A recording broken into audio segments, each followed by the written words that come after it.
राम राम मित्रों, मेरा Facebook page और यूट्यूब चैनल कुंदन डारा पे आपका बहुत बहुत हार्दिक स्वागत और हार्दिक अभिनंदन है।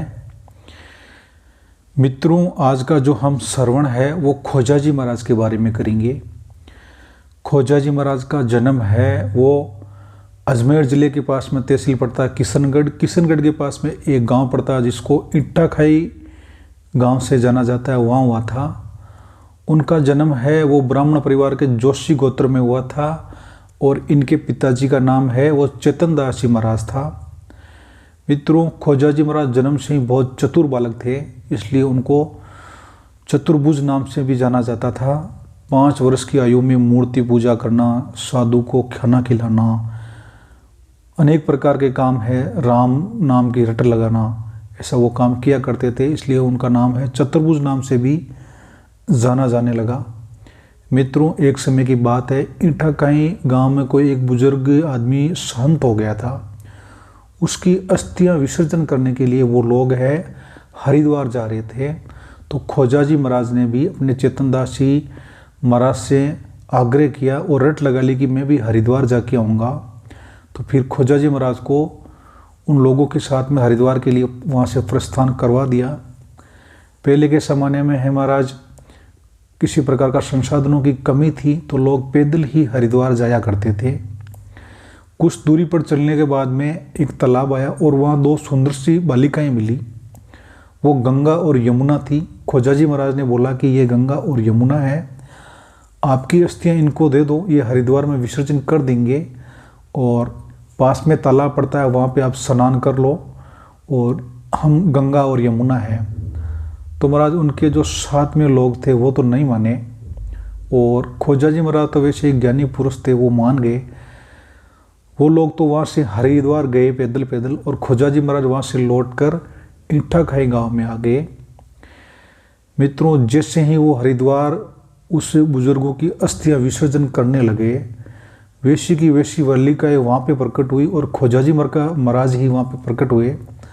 तो वो लोग मान गए कि खोजाजी महाराज सही थे और अपन यहाँ से वे चल कर आए हैं, ये थोड़ा ठीक नहीं है। तो ये बात है वापस ईंठाखाई गांव में आकर चेतन दास जी महाराज को ये बात है वो बताई। इनके पश्चात में खोजाजी महाराज वहाँ से चलकर पुष्कर के पास में एक पहाड़ी पड़ती है जिसको नाग पहाड़ी नाम से जाना जाता है, वहाँ पर तपस्या करने लगे। तो जो पुष्कर मेला बढ़ता उस समय मेड़ता रियासत का 10 गांव का जागीरदार मुकुंद सिंह जी वहाँ पे स्नान करने के लिए आए था। उनके पास काफ़ी हाथी, घोड़े और बहुत सैनिक थे। तो नागपहाड़ी पर जाकर खोजाजी महाराज को बोला कि हमारे है वो राजा जी आ रहे हैं, आप यहाँ से हट जाओ।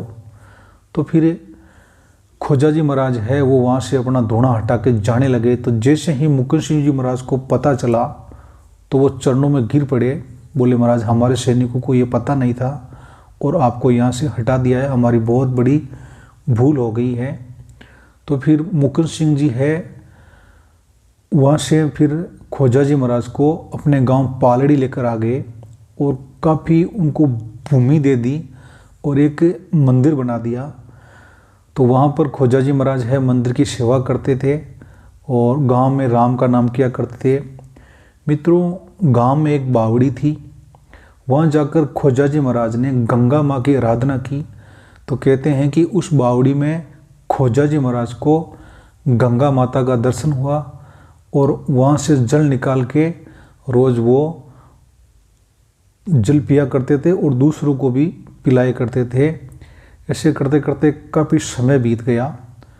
तो खोजाजी महाराज ने है वो कुछ जल निकाल कर कुछ तो अपने पास में ग्रहण कर लिया और थोड़ा जो जल बचा था वो किसान का एक खेत पड़ता था, वहाँ पे प्याज उगाया हुआ था। तो उस प्याज में है वो गंगा का जल डाल दिया। तो मित्रों, ऐसा माना जाता है कि वो प्याज है, एक प्याज 1.25 मन का हुआ। वो प्याज किसान को पता चला कि इतना बड़ा प्याज लेकर हम राजा जी के पास जाएंगे तो शायद हमको राजा जी है वो उचित इनाम देंगे। तो फिर राजा जी को पता चला कि आप कहाँ से आए हो? बोले हम पालड़ी गांव से आए। तो बोले वहाँ ये प्याज उत्पन्न हुआ? बोले हाँ। तो उस राजा ने है पालड़ी गांव को खालसा घोषित कर दी और बोले हम खेती करेंगे अब प्याज की यहाँ पे।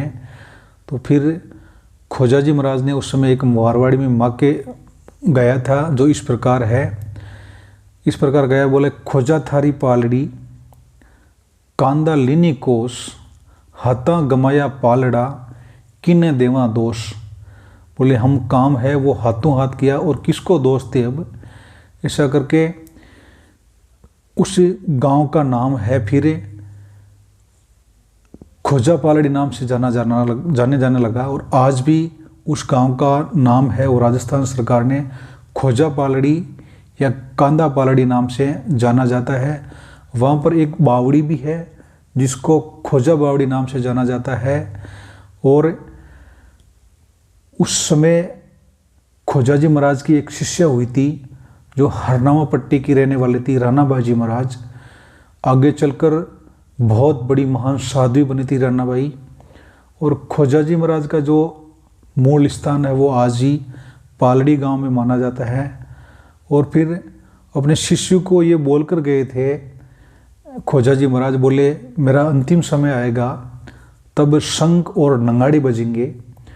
तो महाराज जब खोजाजी महाराज ने अपना शरीर त्यागा था तब शंख और नगाड़े नहीं बजे। तो वहाँ के वो शिष्य थे वो चिंतित हो गए, बोले क्यों नहीं बजे। तो उस पेड़ के नीचे शरीर त्यागा था, वहाँ पे एक बेर का पेड़ था। तो उस बेर के पेड़ में एक जीव था जिसको लटक नाम से जाना जाता है।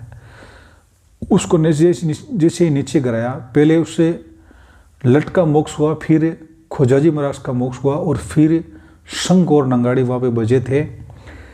ऐसा करके खोजाजी महाराज का कथा का संपन्न होता है।